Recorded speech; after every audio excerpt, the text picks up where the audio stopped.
Yeah, simply Fletcher's a business focused on building products and distribution of those products across Australia and New Zealand. And when you look at it, New Zealand's about 2/3 of our revenue at about 5 or 6 billion, and Australia's about 3 billion of those. And in New Zealand particularly, there'll be many familiar brands, things like Placemakers, Myco, and many building products brands like Jib and Golden Bay Cement. And one of Fletcher's key competitive advantages, there's a few of them when you look at those markets, is Australia and New Zealand are a long way from everywhere in the world. So if you can get scale positions in those countries, in sectors, it makes you very competitive and hard for others to compete with. Then when you look at our extent of our network across products and distribution, that distribution network's very powerful, and if you can get a great service to customers, again, it makes you hard to compete with. And we've got both of those, which we really need to love and refine and improve as we go forward. And beyond that, there's obviously manufacturing price points and the skill of our people and those sorts of things, which just bring all that together.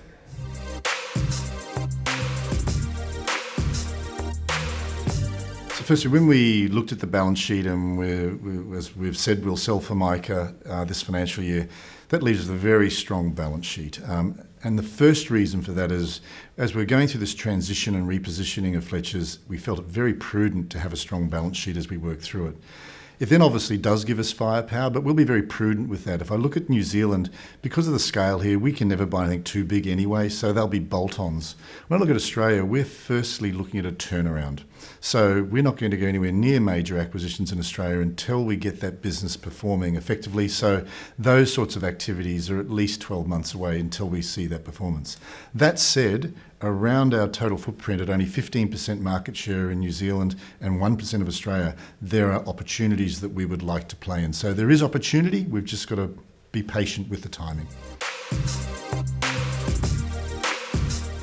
So as I look back on the last 18 months, I'll start with the challenges. The intensity was probably a little bit more than I'd bargained for. I mean, I always knew there'd be things to do in Fletcher's. The breadth and width and depth of those probably surprised me, but I think we've got through that pretty well. The other thing which I hadn't quite picked coming into New Zealand was you're doing a public company turnaround, which is always commented on, but Fletcher's has a great history and brand here, so there is no end of commentary, both official and non-official, so everyone has a view on Fletcher's, and that challenge manifests itself in staff and staff morale and getting them to believe where you're going and deal with all the barbecue anecdotes, and everyone has an opinion. So that just makes, I think, the belief in the company more important but harder to get. And when you get it, they're very powerful because 10,500 employees in New Zealand, they're advocates for you. So I think that was a challenge. And then the misinformation out there, because of Fletcher's history here and it's had so many different formations and sizes and did different things, there's a lot of misinformation around it. On the positives, I mean, the thing is we gave ourselves 4 things to do through FY19, which was to focus on the core in New Zealand, stabilise construction and get it through that, intervene in Australia and get it set for a turnaround and sell Formica. And we've really done that well, and we'll exit FY19 having got ticks across that agenda, which really does set us up for FY20 nicely.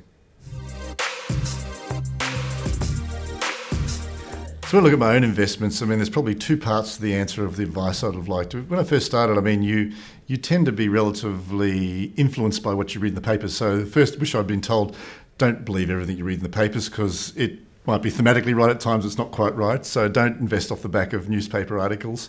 And the other part of which is get advice. There's so many good insights out there and they're not hard to go and find. So going and finding good advice is really important. And the only thing I'd say at the end of that is I generally now don't invest myself. I just give it to advisors I trust to do my investments. I'm too busy on my day job. And if I get the day job right, I'm very aligned with wealth creation and that helps anyway.